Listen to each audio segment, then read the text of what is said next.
नमस्ते दोस्तों, स्वागत है आप सबका हमारे चैनल में। हाजिर हूँ फिर से एक नई कहानी के साथ। कहानी महुआ का पेड़। बहुत पुरानी कहानी है कि एक गांव में एक मुखिया रहता था जो अपने अतिथियों से बड़े आदर से, बड़े प्रेम से पेश आता था।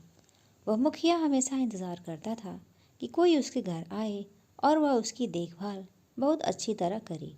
और रोज़ सुबह मुखिया यही सोचता था कि आज अतिथियों को क्या खिलाया पिलाया जाए ताकि अतिथि खुशी से झूम उठें। अतिथि बड़ी खुशी से वहाँ से विदा लेते और जाने से पहले मुखिया को हमेशा कहते थे कि उन्हें इतने अच्छे से किसी ने नहीं रखा।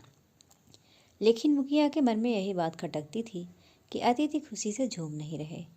रोज़ सुबह होते ही मुखिया जंगल में घूमता रहता, फूल कंदमूल इकट्ठे करता ताकि कोई अतिथि घर आए तो उन्हें अच्छी तरह से भोजन करा सके। मुखिया का बेटा भी अपने पिता की तरह अतिथि सत्कार में बड़ा माहिर था। एक दिन जब उनके घर में मेहमान आए जो पहले भी आ चुके थे, मुखिया और मुखिया का बेटा दोनों कंदमूल और फलों को अच्छे से उनका सत्कार किया। मेहमान ने बड़े प्यार से खुशी से खा रहे थे। खाते खाते मेहमान ने कहा, इस जंगल में सिर्फ यही फल मिलता है। हमारे उधर के जंगल में बहुत तरह के फल होते हैं, पर मुझे तो ये फल बहुत अच्छा लगता है। मुखिया का बेटा अपने पिता की ओर देख रहा था।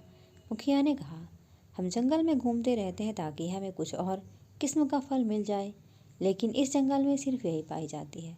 अतिथि ने कहा, मुझे तो सबसे बेहतर आपका अतिथि सत्कार लगता है। इतने आदर से तो हमें कोई भी नहीं खिलाता। उस रात को मुखिया का बेटा मुखिया से कहा, मैं कुछ दिन के लिए जंगल के भीतर और अच्छी तरह से छानबीन करने के लिए जा रहा हूँ। देखूँ अगर मुझे कुछ और मिल जाए। मुखिया को बड़ा अच्छा लगा ये बात। उसने बेटे से कहा, हाँ बेटा तू जा। कई दिन तक मुखिया का बेटा जंगल में घूमता रहा, पर उसे कोई चीज़ नहीं दिखाई दी। घूमते घूमते वह बहुत ही थक गया था। एक पेड़ के नीचे बैठकर आराम करने लगा। अचानक उसके सर पर एक चिड़िया आकर बैठी और फुदकती हुई चली गई। अरे ये चिड़िया तो बड़ी मस्ती में झूम रही है। उसने चारों ओर देखा। यहाँ की सारी चिड़िया तो बड़ी खुश नजर आ रही हैं। क्या बात है।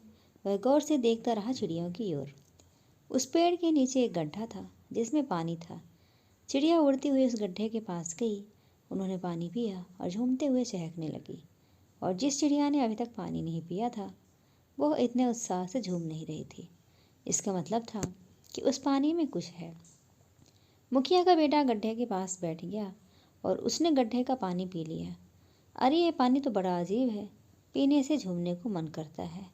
क्या है इस पानी में? अच्छा, यह तो महुए का पेड़ है। इसके फल झड़ झड़ कर पानी में गिर रहे हैं, तो इसका मतलब है कि महुए के फल में वह झूमने वाली चीज़ है। मुखिया का बेटा मन ही मन झूम उठा। यही तो है, वह कितनी दिनों से तलाश कर रहा था। इतने दिनों के बाद उसे वह चीज़ मिल गई। उसने महुए का फल इकट्ठा करना शुरू कर दिया।